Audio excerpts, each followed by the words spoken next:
En esa conferencia vamos a hablar, o les voy a hablar, de el Evangelio de Tomás. Es un evangelio, bueno, escogí yo tres evangelios eh, apócrifos que les dije que eran gnósticos, pero en realidad el gnóstico es el Evangelio de Judas, que hablamos hace 15 días. El de Evangelio de María Magdalena, yo personalmente pienso que es gnóstico. Pero hay algunos autores que todavía se defienden y dicen, no, las ideas que defiende el Evangelio de María no son estrictamente gnósticas, son, digamos así, pregnósticas. De esto hablamos la semana pasada. Bueno, y el Evangelio del que voy a hablarles hoy es el Evangelio de Tomás, que ese yo no pienso que sea gnóstico, ¿verdad? Eh, pero algunos piensan que es gnóstico. De todas maneras, lo más lindo, lo más interesante de este Evangelio de Tomás no es si es no gnóstico, sino su antigüedad, porque algunos piensan que este Evangelio es tan antiguo como el Evangelio de Marcos.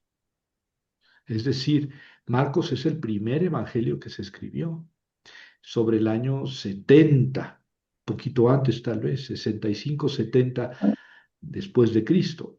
Es el primer evangelio que se escribió. Bueno, pues es posible que el evangelio de Tomás sea tan antiguo como el evangelio de Marcos. Muchos así lo consideran. Este, ¿Y eso qué quiere decir? Pues que que el evangelio de Tomás es muy diferente del evangelio de Marcos y de los otros evangelios. Y entonces espero con esta introducción haber despertado su apetito Mm, yo creo por que sí. conocer el Evangelio de, de Tomás. Bueno, les voy a compartir el apunte que si lo quieren, me lo piden, ¿verdad? Es más, aunque no me lo pidan, les voy a poner este apunte y también el Evangelio de María y el Evangelio de Judas. No, el Evangelio de Judas no, porque es un libro completo, pero el Evangelio de María y mis apuntes, se lo pongo ahí en el chat por si quieren volver a leer detenidamente. Pues no podemos aquí leer todo el Evangelio, y todas las introducciones que tengo. Entonces, para que las puedan leer. Miren, el Evangelio de Tomás, este, no es un evangelio gnóstico. eh, Desde mi punto de vista, aunque podría considerarse en algún rasgo que tiene ciertas ideas pre-gnósticas, digámoslo así. El gnosticismo, como les dije la semana pasada, floreció en el siglo segundo después de Cristo. Probablemente algunos dicen que este evangelio es del siglo segundo, no por eso tendría que ser gnóstico, pero muchos otros dicen que es el siglo primero. Y ya en el siglo primero no había gnosticismo. Había desde luego algunas ideas que después fueron tomadas o retomadas por los gnósticos. Eh, en el Evangelio de Tomás no están presentes elementos típicamente gnósticos, como hablamos cuando hablamos del Evangelio de Judas, de las emanaciones, de que el autogenerado y luego emanó y produjo y engendraron así los diferentes estratos celestiales y divinos, que esto es, les decía yo en la primera conferencia, es típico de los sistemas gnósticos. Bueno, de eso no habla el Evangelio de Tomás. Ya vimos la semana pasada que probablemente el Evangelio de María sí, cuando va el alma en ascenso, se va encontrando con los arjontes o arcontes que quieren impedirle el paso para llegar a Dios. Esto no se encuentra en el Evangelio de Tomás. Lo más importante entonces ya no es tanto si es o no gnóstico, sino su antigüedad, ¿verdad? Y junto con su antigüedad, el hecho de que es muy diferente del Evangelio de Marcos, Mateo, Lucas y Juan, ¿verdad? Hablemos un poco de su descubrimiento. Fue en 1967. Bueno, ahí se descubrieron tres papiros, fragmentos, con el Evangelio de Tomás. del Evangelio de Tomás en una localidad llamada Oxirricus, de la que ya hablamos también la conferencia pasada, en Egipto, ¿verdad? Eh, Estos papiros son el uno, el 654 y el 655. Bueno, a fines de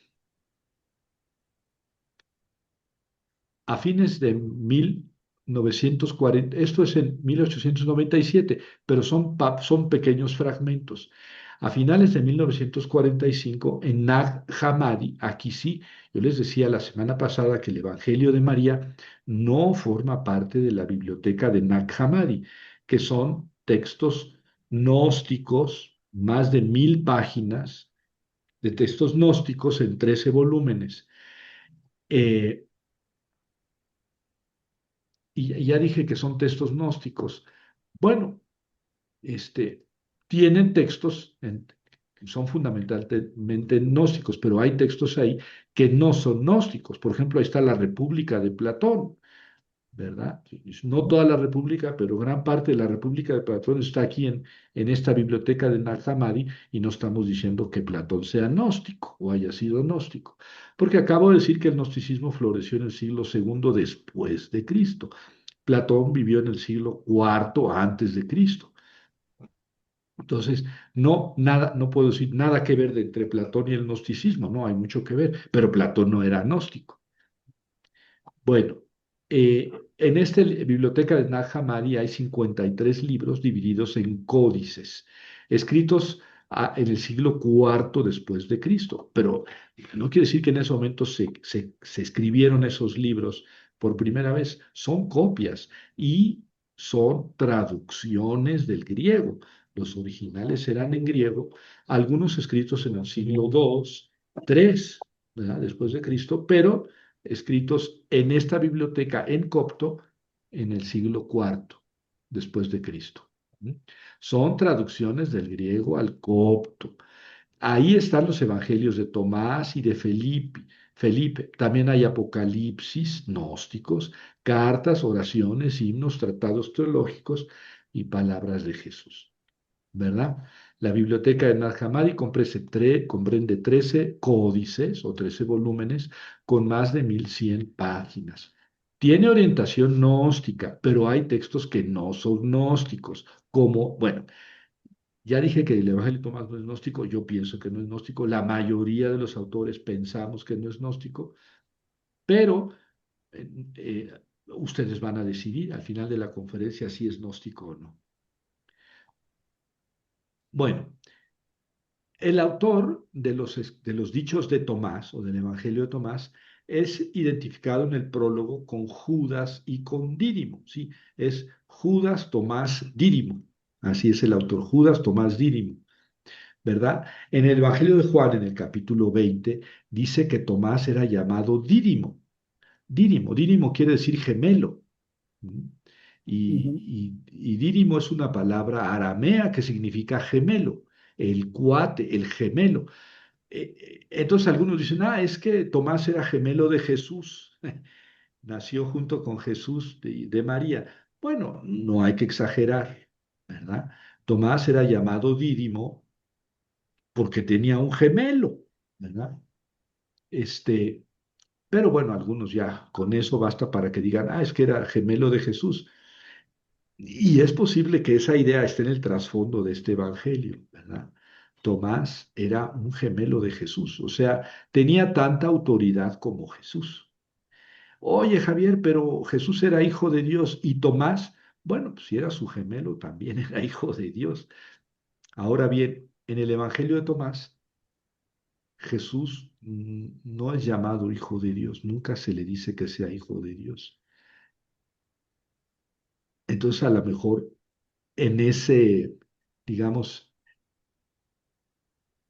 en ese orden de ideas, eh, Tomás era gemelo de Jesús y ninguno de los dos era hijo de Dios, hijo del Padre y la segunda persona de la Trinidad encarnada. Y ya les estoy diciendo algo del contenido del Evangelio de Tomás, ¿eh? Mm. No habla de Jesús como hijo de Dios. Por eso, si es tan antiguo, representa otra cristología, otra manera de ver a Jesús.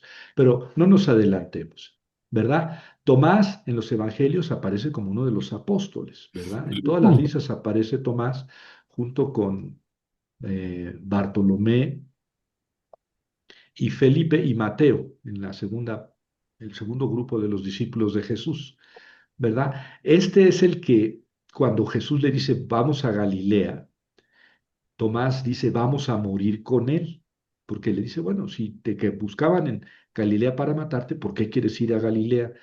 Jesús dijo, no, pues es que, perdón, a Jerusalén, pues tengo que ir allá porque Lázaro, etcétera. Y entonces, Lázaro ha muerto, y entonces Tomás dice, vamos a morir con él, ¿verdad? Es decir, entendió Tomás que ir a Jerusalén significaba que Jesús corría peligro de muerte, que era muy probable que lo mataran, pero vamos a morir con él. También es cuando Jesús dice, eh, eh, a donde yo voy ustedes conocen el camino, y entonces le dice Tomás, oye, pero no sabemos a dónde vas, ¿cómo podemos saber cuál es el camino? Es que Tomás aparece muy poco en los evangelios. Y luego al final, el relato más famoso es cuando Jesús se aparece a sus discípulos y no está Tomás, y se vuelve a aparecer 8 días después, y sí está Tomás, porque le decían a Tomás, es que ha resucitado. Y dice, si no pongo mi dedo en su llaga y en su costado, no voy a creer. Por eso le llaman Tomás el científico, ¿verdad? Hasta no ver, no creer. Y así se le representa con una escuadra y un compás, porque es el positivista. Bueno, y si no pongo mi llaga, y cuando Jesús se aparece, le dice, veme y tócame, y no seas incrédulo, sino creyente. Y entonces es cuando ya cree Tomás, ¿verdad?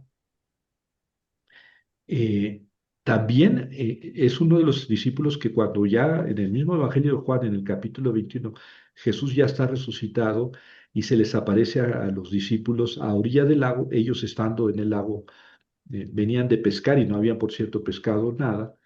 Dice que estaba Tomás y otros discípulos, y después uno de esos discípulos es el discípulo amado, que le dice a Pedro, es el Señor, y porque se llenó las redes, inmediatamente se llenaron de peces. Entonces el discípulo amado le dice a Pedro, es el Señor. Entonces queda la posibilidad de que el discípulo amado sea Tomás, ¿verdad? Y probablemente esto esté en el fondo de este evangelio, es decir, el discípulo a quien Jesús amaba era Tomás. Y por eso le dijo muchas cosas a Tomás que no le dijo a los demás discípulos. Ya saben que esto es típico de los evangelios gnósticos. Jesús dijo muchas cosas a Felipe que no dijo a los demás. Dijo muchas cosas a Judas que no dijo a los demás. Dijo muchas cosas a María que no dijo a los demás. Y en este caso, dijo muchas cosas a Tomás que no dijo a los demás, ¿verdad? Esto no quiere decir precisamente que los gnósticos consideraban precisamente que así había pasado. Era una manera de transmitir las enseñanzas esotéricas más misteriosas de Jesús. Escoger un discípulo y decir, es que él recibió tales enseñanzas y es el que nos las ha transmitido a nosotros, ¿verdad? Decir que Tomás, porque dice Judas Tomás Dídimo. ¿Quién es ese Judas? Bueno, pues había Judas. De hecho, entre los apóstoles había dos Judas, ¿verdad? Este, Probablemente Tomás tenía otro nombre, también era Judas. Bueno, al final del Evangelio dice Evangelio de Tomás, y ya se le olvidan los nombres Judas y Dídimo, porque en el prólogo sí dice Evangelio de Tomás, Judas, Dídimo. Pero al final ya nomás es de Tomás. Bueno, ya no me detengo en donde predicó Tomás, porque se entiende que fue al oriente, ¿verdad? En fin. Bueno, la fecha de composición es una bronca, es un pleito que nos traemos ya muy largo. No sabemos cuándo se compuso. En concreto, algunos piensan que es de la época de San Marcos, ¿ah? 65-70 después de Cristo. Otros dicen no, del siglo II. ¿Cuál es la diferencia en si son 100 añitos? No, bueno, es que si es del siglo primero y es de la misma época que Marcos, entonces es muy importante el Evangelio de Tomás. Es una de las fuentes originales, tan valiosa como el Evangelio de Marcos, ¿verdad? Y más que el Evangelio de Mateo y Lucas y Juan, porque es anterior, sería anterior. En cambio, si es una composición del siglo II, entonces podemos decir que se basó en los evangelios canónicos y probablemente le agregó algunas de sus ideas. Y en este pleito es donde estamos, ¿verdad? Los exégetas. Unos dicen que sí, otros dicen que no. Y luego ya hay otros que dicen como mi maestro director de tesis en la pontificia, que a propósito era el rector de la pontificia, y era de Michoacán, creo que de Zamora. Y él decía, pues sí, pues, pero no, pues. Entonces, algunos dicen que sí, pues, pero no, pues, el siglo primero, pero, etcétera. Bueno, este, Q ahorita lo explico, ¿por qué aparece? Fíjense que nosotros hemos descubierto, que había un documento al que hemos llamado Q, que es la abreviación de la palabra alemana Quelle, que significa fuente. Este documento habría sido conocido por Lucas, como ven con esta flecha, y por Mateo, no por Marcos. Este documento no lo hemos visto, no lo tenemos. Ojalá lo descubramos algún día, pero no hace falta que lo veamos físicamente. ¿Por qué? Porque hay muchas cosas que Lucas y Mateo tienen, pero que no las tiene Marcos. Este esquemita está un poco mal hecho, ¿verdad? Está así porque es parte de una explicación que se da del origen de los evangelios. Pero lo más normal es considerar que Marcos estaba acá. Donde dice tradición oral, ponemos a Marcos. ¿Verdad? Entonces, Mateo conoció a Marcos, Lucas conoció a Marcos, ¿verdad? Ah,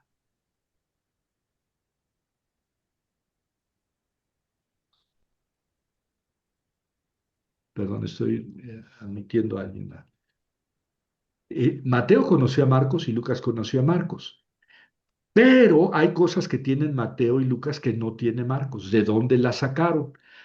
Y entonces ya postulamos hipotéticamente la existencia de este documento. Este documento es diferente de Marcos, lo conocieron Mateo y Lucas, pero no Marcos. ¿Por qué? Porque esa es de la misma época que Marcos. ¿Ven? Bueno, ahí conocemos el documento Q. Pues algunos ponen aquí, junto al documento Q y a Marcos, ponen al Evangelio de Mateo, perdón, al Evangelio de Tomás, ¿verdad? Ahora, ni Mateo, ni Marcos, ni Lucas conocieron el Evangelio de Tomás. Y entonces nos estás haciendo bolas, Javier. Bueno, pues qué bueno. Tomás es muy semejante al documento Q. Ese es el punto. ¿En qué coinciden Mateo y Lucas cuando coinciden en algo que no tiene Marcos? En dichos de Jesús, ¿verdad?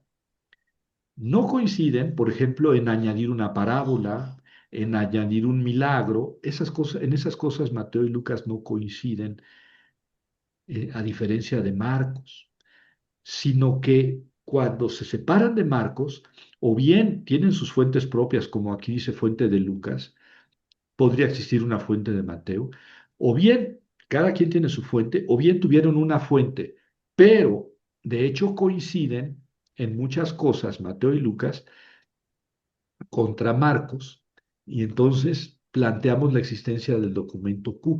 Ahora, si nosotros juntamos cómo debió haber sido el documento Q, todo lo que decía el documento Q, encontramos que son dichos, frases sueltas de Jesús, que podríamos poner antes o después, ¿verdad? El que tenga oídos para escuchar, que escuche. ¿Y eso cuándo lo dijo? Pues algunos dicen que acá, otros dicen que acá, ¿verdad? Y eso está en Q, porque no lo tiene Marcos, pero sí lo tiene Mateo. Mateo en un lugar y Lucas en otro. Bueno, también está en el Evangelio de Tomás. Entonces el Evangelio de Tomás pudo ser tan antiguo como Marcos, el documento Q. Bueno, ya está. Yo sé que es un poco complicado, pero no me voy a tener a explicarlo para que se despierten. mm, Los versículos que son iguales en el copto y en el griego no nos permiten dar por sentado que el copto fue una traducción de ese texto griego. Bueno, eh, esto es menos importante. El Evangelio de Tomás, escrito a mediados del siglo I, es decir, sobre el año 60-70, ¿verdad? Después de Cristo. Muchos autores dicen que este escrito es muy antiguo, que es de la misma época que Marcos y de la misma época que el documento Q, ¿verdad? Ahora bien, el documento Q y el Evangelio de Tomás son parecidos, ¿sí? Son parecidos, ¿verdad?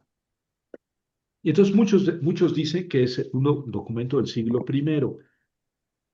Otros dicen y dan sus argumentos, ¿verdad? Cuando quieran leer esto, lo pueden investigar. Tienen bibliografía de artículos y de libros. Otros dicen que el Evangelio de Tomás es un escrito del siglo segundo. Por aquí yo creo que va la mayoría, ¿eh? La mayoría se está decantando porque es un escrito del siglo segundo. Entonces, pues sí, pues, pero no pues porque algunos dicen que la mejor solución es tomar cada dicho por separado. Son 114 dichos en el Evangelio de Tomás. Y cada uno es como una pelotita de ping-pong, es diferente e independiente de los demás. Podemos tomar esos dichos, aventarlos para arriba y acomodarlos en el orden que caigan y nadie se va a dar cuenta. Porque en esos 114 dichos no hay un orden cronológico, no es y después dijo Jesús y después hizo y después. No, no hay narraciones, no son narraciones de milagros ni de parábolas, no, son dichos de Jesús. Y esto ya es muy importante. Ah, bueno, entonces algunos dicen, es que algunos dichos pudieron ser muy antiguos, anteriores a los evangelios sinópticos, Mateo, Marcos, Lucas, y otros dicen no, eh, son dichos posteriores. Pero entonces habría que analizar dicho por dicho, ¿verdad? En vez de decir todo el evangelio de Tomás es del siglo II o todo el evangelio de Tomás es del siglo I, bueno, tendríamos que discriminar entre unos y otros dichos. Bueno, eh, las características literarias, la principal es que son 114 sentencias, ¿verdad? Y ahora voy a mostrarles la teología, las ideas que maneja el Evangelio de Tomás, ilustrándolo con algunas sentencias, porque no podemos leer las 114 sentencias. Como les dije, son como pelotas de ping-pong, nos tendríamos que detener en cada una y a veces son un poquito complicadas de entender y no podíamos llegar en una conferencia tan breve a 114. Entonces, empiezo con la cristología, que es, ¿qué concepto tiene este Evangelio de Cristo?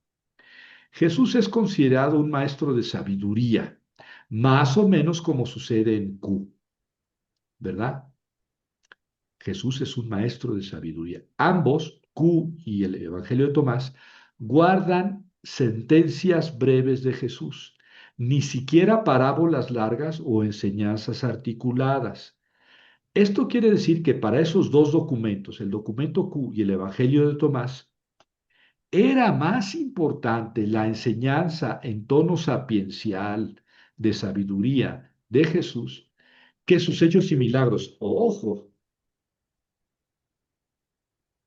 hubo alguienes entre los primeros cristianos que consideraron que en vez de hablar de los milagros y de narraciones sobre Jesús, lo más importante de Jesús eran sus dichos de sabiduría.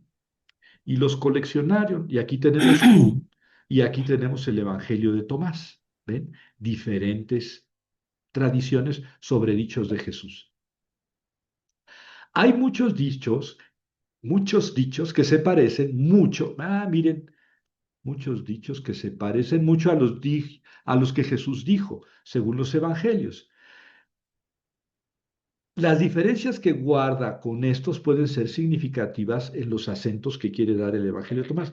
Muchos dichos de Jesús están en los evangelios sinópticos y están en el evangelio de Tomás. Pero siempre en el evangelio de Tomás guardan un poquito de diferencia. Bueno, también hay diferencia entre el dicho como lo dice Marcos, a como lo dice Lucas y a como lo dice Mateo. Siempre hay diferencias. Bueno, a veces también hay diferencias como lo dice el evangelio de Tomás, ¿verdad? Pero casi la mitad de lo que esos son los números, les dije que son 114. Estos son muy similares a los evangélicos, ¿verdad? Ninguno de estos dos documentos, de Tomás y de Q, habla tampoco de la muerte, resurrección o muerte sacrificial de Jesús. Ah, estamos hablando de la cristología. No se habla de la muerte de Jesús, ni en Q ni en el Evangelio de Tomás. Oye, Javier, pero si la muerte de Jesús lo es todo. Sí, para algunos. Por ejemplo, Mel Gibson en su historia de Jesús, no sé cómo se llama, La Pasión de Cristo se llama, aquella película horripilante que saltaba sangre de la pantalla, pues la muerte de Jesús era lo más importante de la vida de Jesús. Pero no solamente para él, para muchos, incluso para el cristianismo católico y protestante y ortodoxo, lo más importante de Jesús es su muerte. Lo más importante de la vida de Jesús es su muerte. Es decir, Jesús murió para salvarnos de nuestros pecados. Entonces, lo más importante de Jesús es su muerte. ¿Y por qué nos salva? ¿Y por qué su muerte tiene tal significado? Ah, porque Él resucitó de entre los muertos. Y entonces Él murió por nuestros pecados, resucitó y así nos da la posibilidad de apropiarnos de sus méritos y salvarnos. Eso es la teología cristiana en general, protestante, católica, ortodoxa. Por ahí se van. Bueno, de esto no habla el Evangelio de Tomás. No habla de la muerte, ni de la muerte sacrificial o vicaria de Cristo, ni de su resurrección. Oye, entonces Cristo no murió. Bueno, no, para este grupo de personas eso no era lo importante de Cristo. ¿Ve por qué es importante? Había otra manera de entender a Cristo entre los primeros cristianos. Esto ya lo conocíamos por Q, el documento Q que desgraciadamente no hemos descubierto, pero sí descubrimos el de Tomás. Y el de Tomás es similar a Q en ese sentido. ¿Esto quiere decir, Javier, que Jesús no murió, no resucitó y no es nuestro Salvador? No, no, momento. Para los evangelios sinópticos sí, así es, pero para Q y para el Evangelio de Tomás no. Entonces, los autores del Evangelio de Tomás no creían en esto. No, vaya usted a saber, a lo mejor sí creían en la muerte, resurrección y el sacrificio vicario de Jesucristo, pero no lo pusieron en su síntesis. Tal vez no lo creían. Para ellos Jesús era un maestro de sabiduría, era un gran hombre, un gran sabio que vino a decir muchas cosas interesantes y eso es lo que transmiten en sus textos, ¿verdad? Para otros cristianos, lo más importante de Jesús no eran sus enseñanzas, era su muerte. Pues hasta la actualidad, desgraciadamente, la vida y las enseñanzas de Jesús importan un cacahuate. Lo que importa es que Él murió por nuestros pecados. Y entonces lo más importante de la vida de Jesús es su muerte. Bueno, yo creo que en la actualidad a los cristianos les hace mucha falta atender a las enseñanzas de Jesús, mucho más que a el sentido de su muerte. Bueno, eso es en cuanto a la cristología, en cuanto a la soteriología o la salvación, ¿verdad? Ya lo dije. ¿Cuál es la salvación del ser humano? No es que Jesús murió por mis pecados, entonces yo puedo apropiarme de los méritos de Jesús y ya presentarme ante el Padre y decirle, bueno, ya me perdonaste porque Jesús murio por mí. Eso es caricaturescamente, esa es la salvación de los cristianos, ¿verdad? Porque no hay manera de salvarse si no es por Cristo. La salvación viene de Jesucristo, de la muerte de Jesucristo. Entonces un cristiano se apropia de los méritos de la muerte de Jesús y con eso puede salvarse. Pero si no hay eso, no se puede salvar. Es es la soteriología cristiana. Pues nada de esto hay en el Evangelio de Tomás. ¿Cómo se puede uno salvar? ¿Verdad? Haciéndose discípulo de Jesús. Ya está. Haciéndose discípulo de Jesús. Eso de la fe y que con la fe los méritos, eso no. ¿No? En el número 11 dice que no hay resurrección. Es decir, la salvación no implica la resurrección. ¿Qué es la resurrección? Que resucita el cuerpo, ¿verdad? Dice el número 11. Aquí vamos a leer un texto del número 11. Ya ven que a veces son complicados los textos. Dijo Jesús, estoy leyendo el Evangelio de Tomás. Dijo Jesús, pasará este cielo y pasará asimismo el que está encima de él. Y los muertos no viven ya, y los que están vivos no morirán. Cuando comían lo que estaba muerto, lo hacían revivir. ¿Qué van a hacer cuando estén en la luz? El día en que eran una misma cosa, se hicieron dos. Después de haberse hecho dos, ¿qué van a hacer? ¡Ájale! ¡Ájale! Está bravísimo, ¿verdad?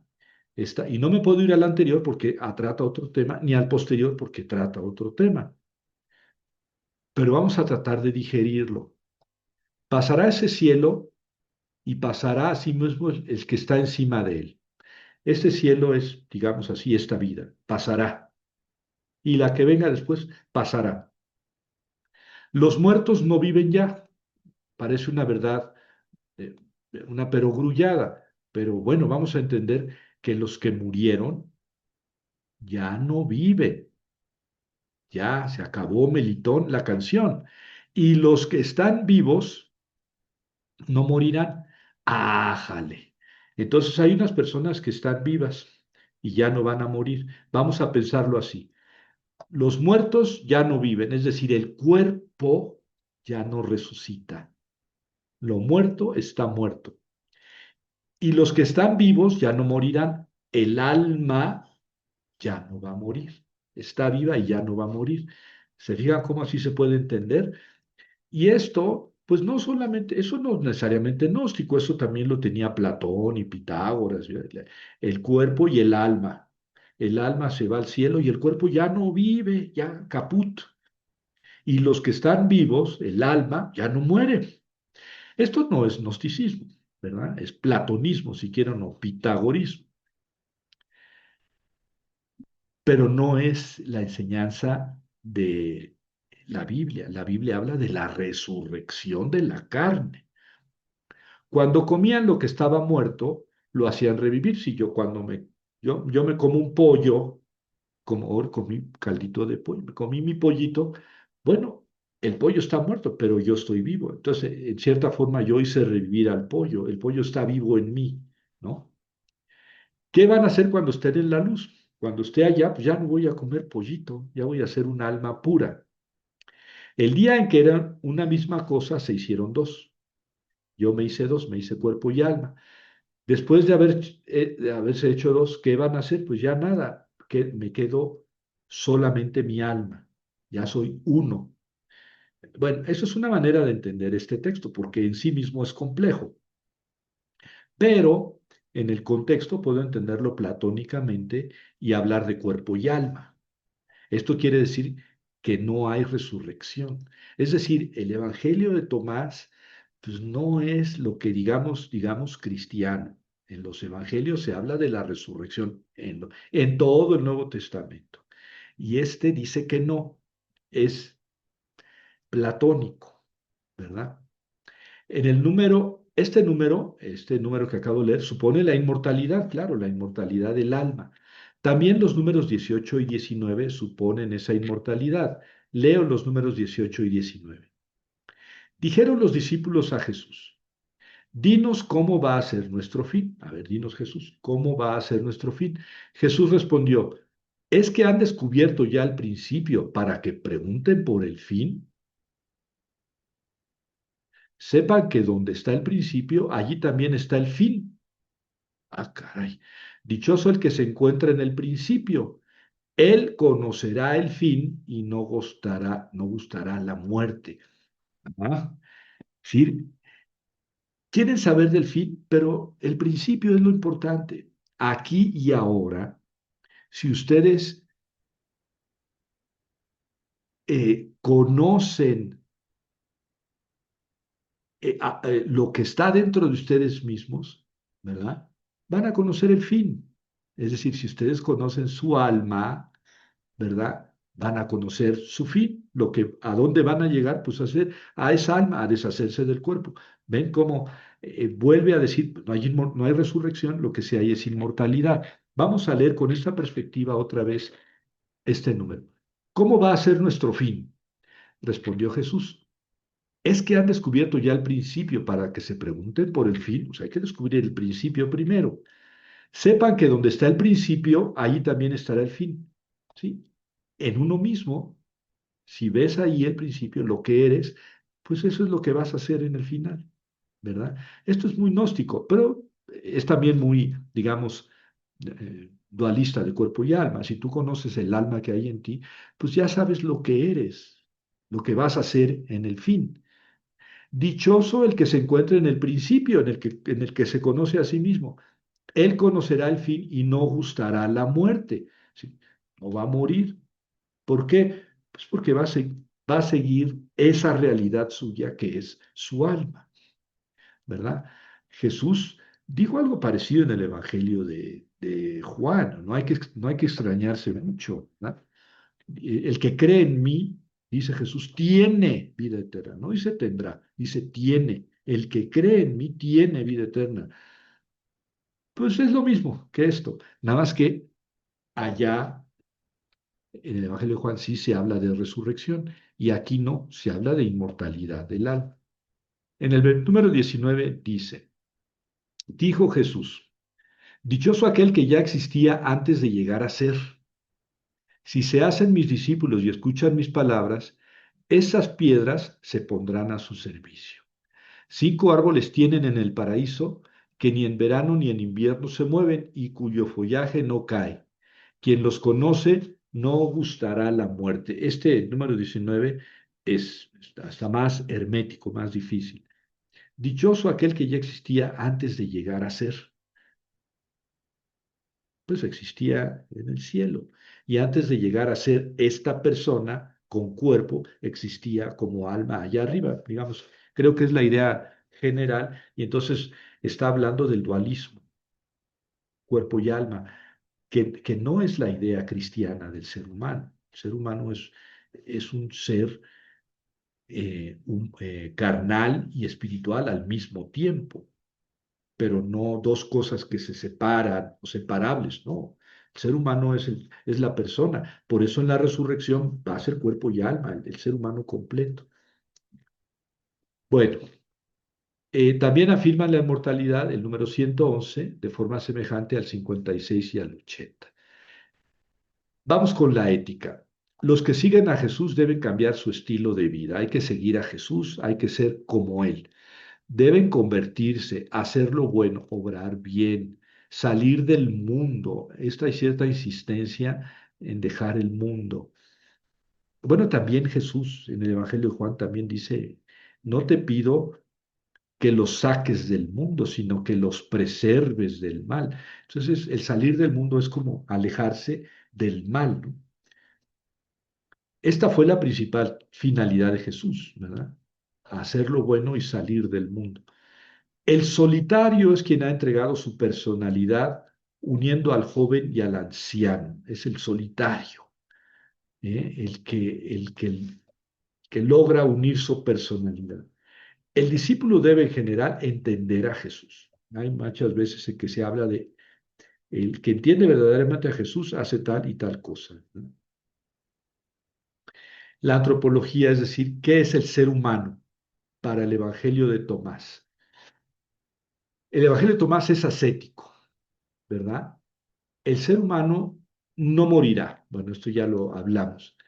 Si tiene el reino en su interior, pues es espiritual y no material. Es decir, el ser humano no es material. La materia no es el ser humano. El ser humano es el alma, ¿verdad? Es decir, si es un real hijo de Dios, no morirá si guarda la unidad. es decir, ser dos y ser a la vez uno. Los números 12 y esto no me interesa mucho, sobre la eclesiología, es decir, qué es la iglesia para el Evangelio de Tomás. El hecho de que los gnósticos se confiesen cristianos nos revela que la resurrección de Jesús no fue la piedra angular de la fe en él para todos los cristianos, pues hubo cristianos que lo aceptaron y siguieron sin creer en la resurrección, ¿verdad? Por ejemplo, los gnósticos. Los gnósticos no creían en la resurrección, pero eran cristianos. Quien escribió el documento tampoco, pero se considera cristiano. El que escribió el Evangelio de Tomás tampoco es cristiano, pero no habla de la resurrección, porque es platónico en ese sentido, ¿ven? El ser humano es cuerpo y alma, el cuerpo muere y el alma se va al cielo. Bueno, eso es un concepto de salvación diferente del cristiano, ¿verdad? Ya está. Y entonces yo termino con algunos textos que he señalado del Evangelio. En el prólogo, que es del Oxirrinco, el papiro 654, dice, estas son las palabras secretas que pronunció Jesús el viviente y que Dídimo Judas Tomás consignó por escrito. Así está el título, Dídimo Judas Tomás. El número 1 dijo, quien encuentre el sentido de estas palabras no gustará la muerte. Esto es muy similar a los evangelios que conocemos. Y quien encuentre el sentido de estas palabras no gustará la muerte, es decir, sabrá que es inmortal, que tiene la vida en sí. Parece que quien dijo, porque aquí dice y dijo, pero no sabemos quién, parece fue que es Tomás. En todos los textos griegos, él dijo está en presente, él dice, pero aquí es en pasado, dijo. La salvación de la muerte está en el conocimiento del sentido de la enseñanza que sigue. Uno se salva de la muerte si aprende esas enseñanzas, ¿verdad? Jesús en el Evangelio de Juan 8:51 dijo, quien guarda mis palabras no verá nunca la muerte. O sea que esto puede sonar raro y herético, pero pues no, es muy similar a lo que dijo Jesús, ¿verdad? Bueno, así tengo yo el texto del dicho de Jesús y cada uno de ellos comentado. Quiero leer el número 5.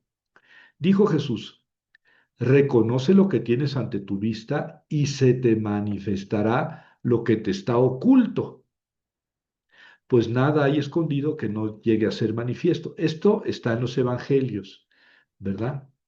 Pero la primera parte no. ¿Cómo interpretarlo?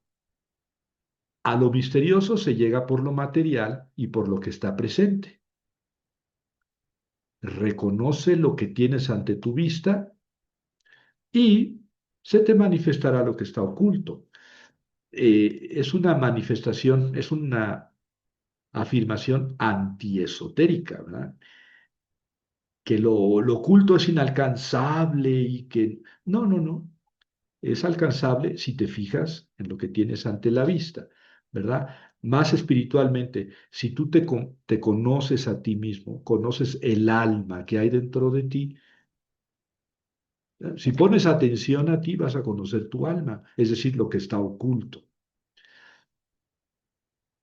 El dicho 6, le preguntaron sus discípulos, ¿quieres que ayunemos? ¿Y de qué forma hemos de orar y dar limosna? ¿Y qué hemos de observar respecto a la comida?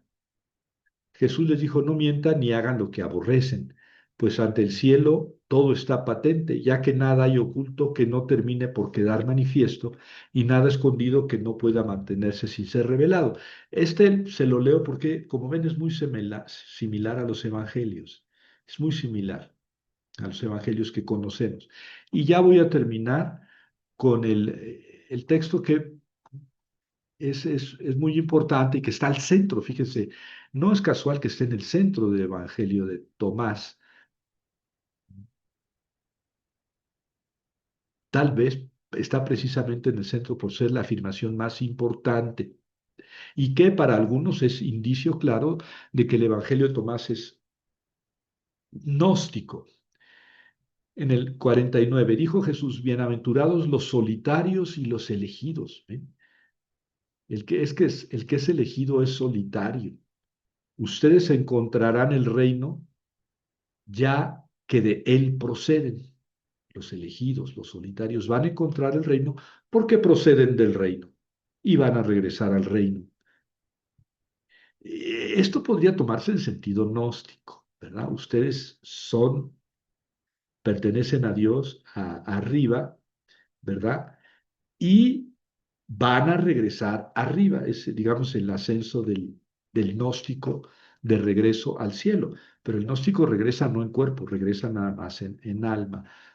Ahora, esto no tiene por qué ser estrictamente gnóstico, ¿verdad?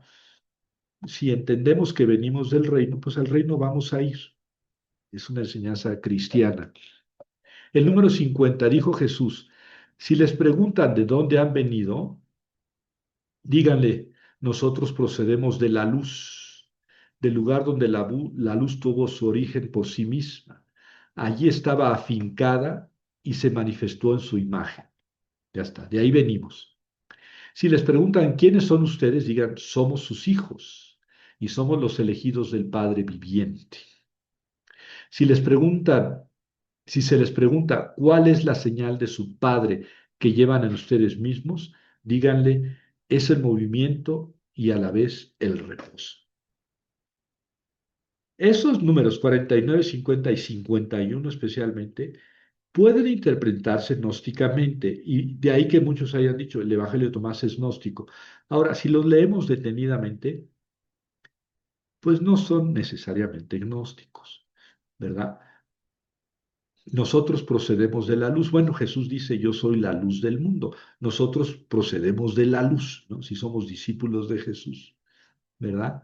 Del lugar donde la luz tuvo su origen por sí misma. Venimos del cielo y al cielo tornaremos con Jesús, que es la luz. O sea, puede darse una interpretación totalmente cristiana, no gnóstica, a estos textos. Vamos al último. Le dijeron sus discípulos, ¿cuándo sobrevendrá el reposo de los difuntos? ¿Cuándo será el reposo de los difuntos? ¿Y cuándo llegará el mundo nuevo?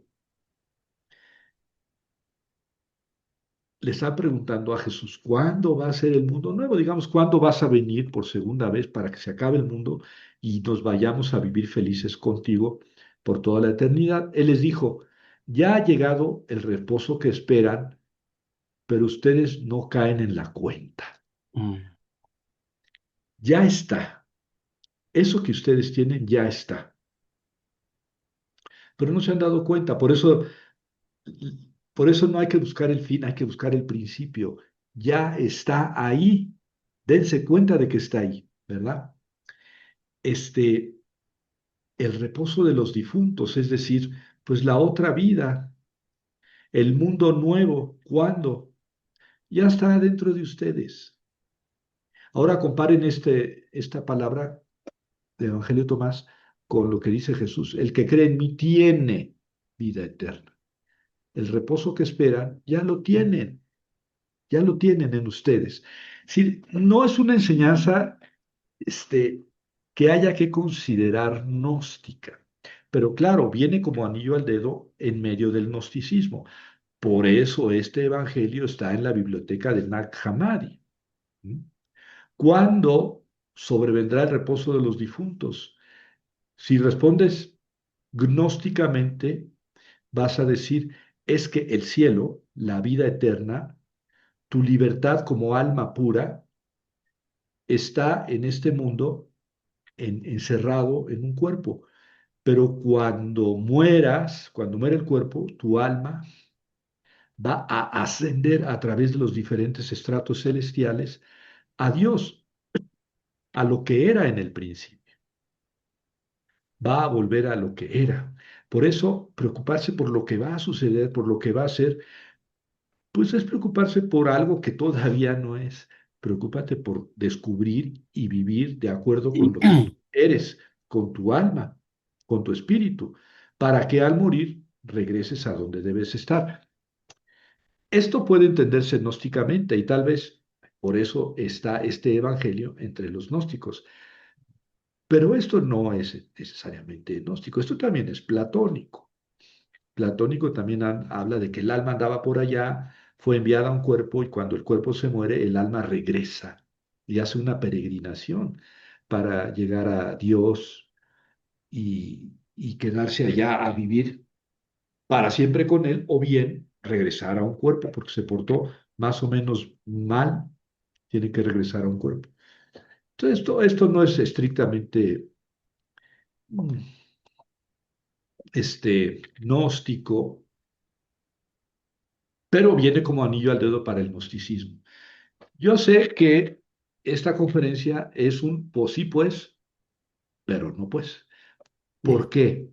Porque yo no les he dicho este evangelio es gnóstico y hay que entenderlo así y así y así. No, no. Yo mismo pienso que no es gnóstico, que tiene algunos elementos que después florecieron en el gnosticismo y por eso está en la biblioteca gnóstica de Nag Hammadi.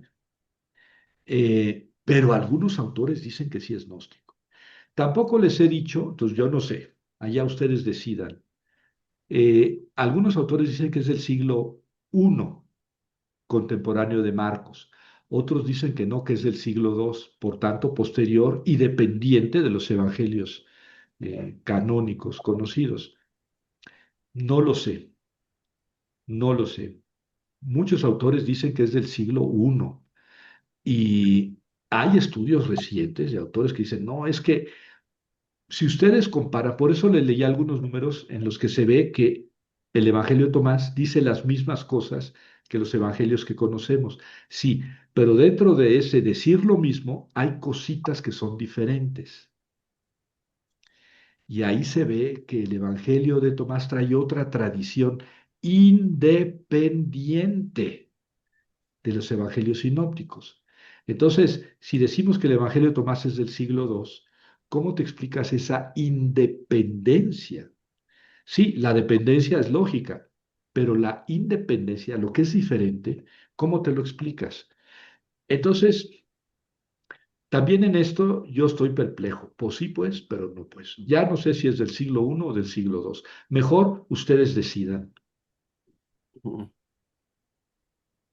¿Cómo Y ves? además, profesor, a mí algo que me hace mucho ruido, ahorita que lo escucho en toda esta explicación, es que efectivamente él no habla como el Hijo de Dios, de nuestro Señor Jesús. Pero por otro lado, hemos leído muchas veces que Tomás es el que hace una procesión de fe cuando mete sus dedos en las llagas y entonces dice, Señor mío y Dios mío. En ese momento lo está reconociendo como su Señor y como Dios. Y entonces eso pues ya me hace circuito con todo lo que hemos hablado ahorita, ¿no? Como usted Sí, dice, pues no pues y no. sí, es diferente. Ahora, Señor mío y Dios mío, bueno, resucitado, sí es contra lo que dice el Evangelio de Tomás, que no hay Mm, resurrección. Si ve a Jesús resucitado, pues ya es muy diferente. Sí, hasta sí, pareciera que estamos hablando de otro Tomás. en ese mm, punto sí, mm. en ese punto sí parece demasiado independiente, es decir, un Tomás que no se corresponde con el apóstol Tomás. De Exacto. acuerdo. Muy bien observado eso, Beatriz. Gracias. Ujú. Pues ahora sí que para mí, sin tener mucha antecedentes de todos lo que son los evangelios, me parece que el que nos acabas de platicar ahorita, lo que quiere él prevalecer, Tomás, son los dichos, como que quiere transmitir esa sabiduría, aunque aquí lo raro está, con mi poquito saber entender, que él estando Tomás en contacto con los demás apóstoles y con los demás apóstoles y que los demás hablaban de la resurrección porque él no lo habla, ¿no? Entonces no siguió, digamos, que esa línea que los demás. Entonces yo entiendo que lo que él quiere hacer con este evangelio es transmitir esa sabiduría. Y además yo creo que es una sabiduría pues muy profunda, ¿sí? Que no se puede leer literalmente, sino como tú ya nos has explicado algunos, tiene mucho de fondo y de búsqueda más allá de las palabras literales, ¿no? Yo creo que quería transmitir esa sabiduría. Sí, sí es posible, ¿verdad? Que no se pelee este Tomás con el Tomás evangélico.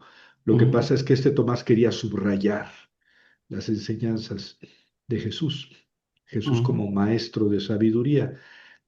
Es exacto. curioso que siempre va a llamar la atención que el Evangelio de Tomás es muy similar en la forma y en el contenido con el documento Q.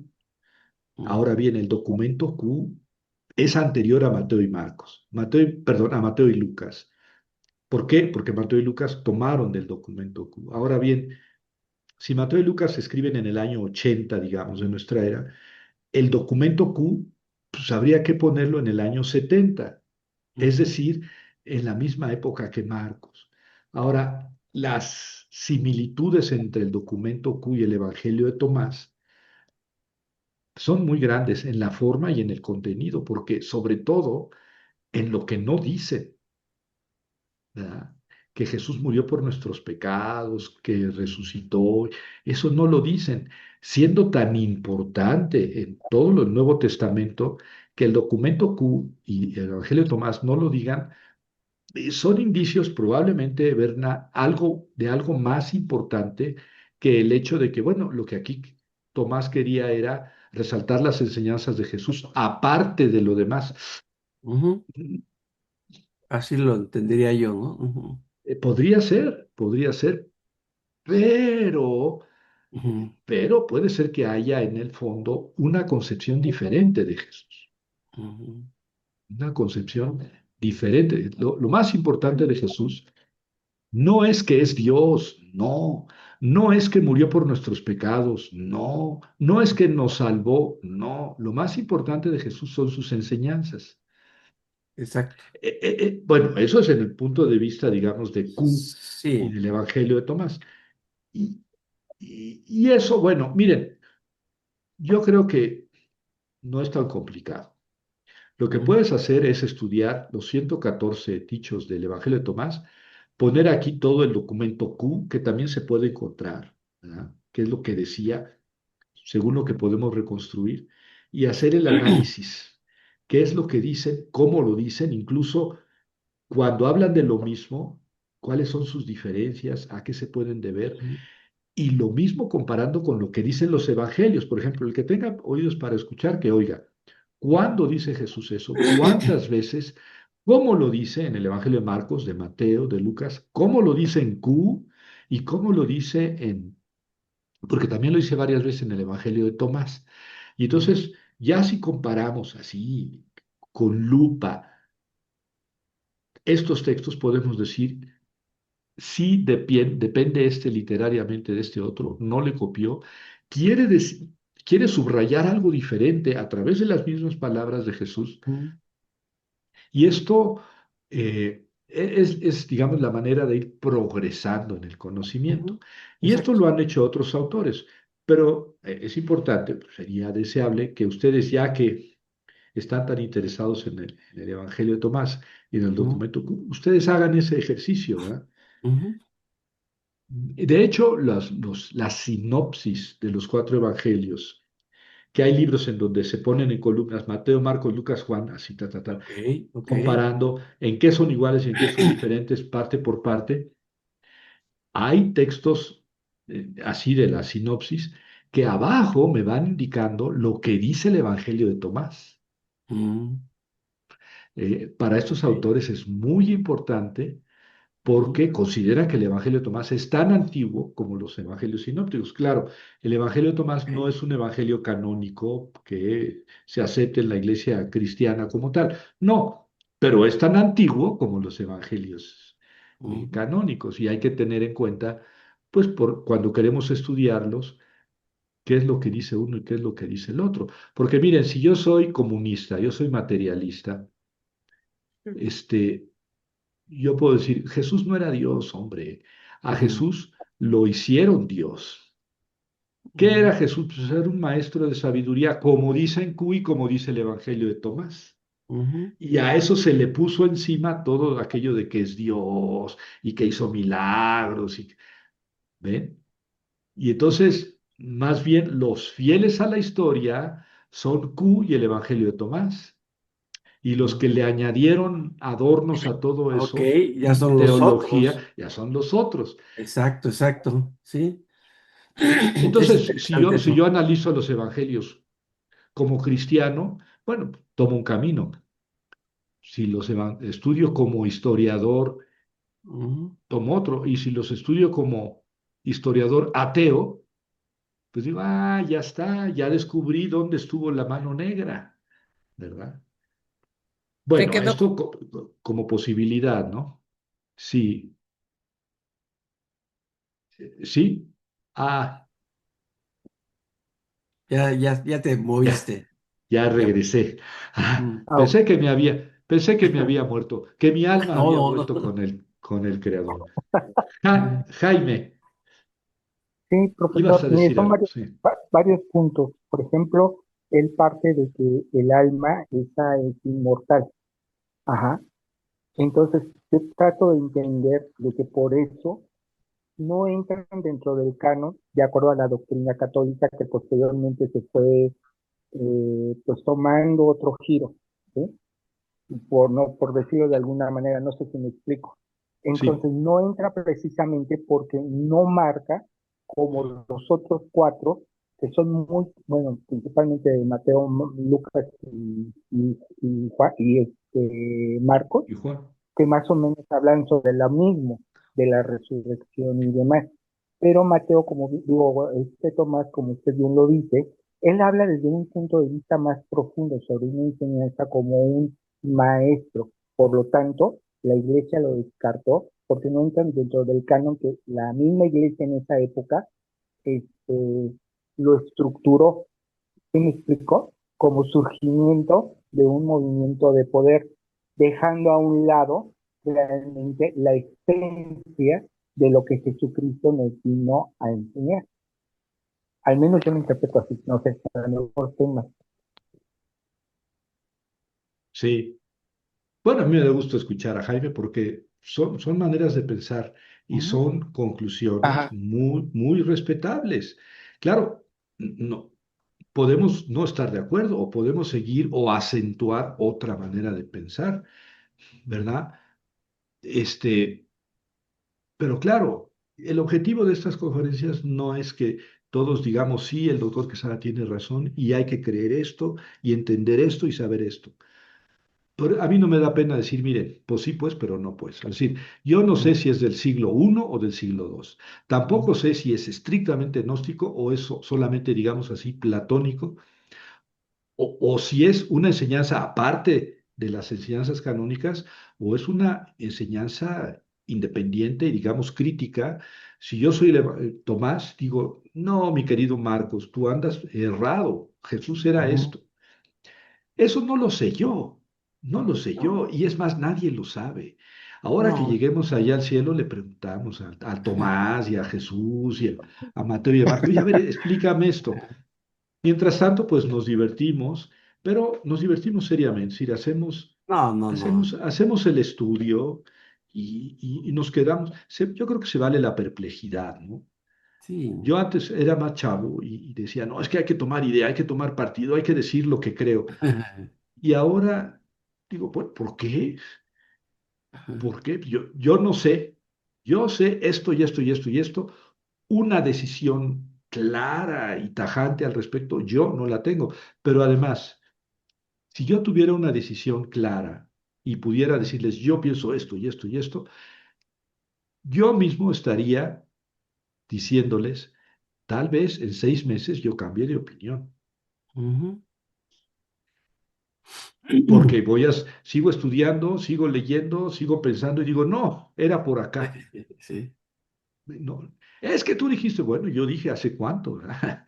Ujú. Este, eh, aquí se trata de favorecer, de abonar la reflexión y el conocimiento. De Sí. eso se trata, no, no se trata de adoctrinar ni de dirigir el pensamiento. Ojalá yo con esta conferencia les haya motivado a leer el Evangelio de Tomás y a leer el documento Q, qué caramba es ese documento Q, y a comparar estos con los evangelios, ¿verdad? ¿Nos De eso puedes, se trata, nos puedes no otra cosa. compartir este del Evangelio de Tomás? Si lo tienes, te Sí, decías que... les voy a subir este y el de Evangelio de María al chat, ¿verdad? Sí, Exacto. gracias. Sí. ¿De Oiga, qué? el Evangelio de Tomás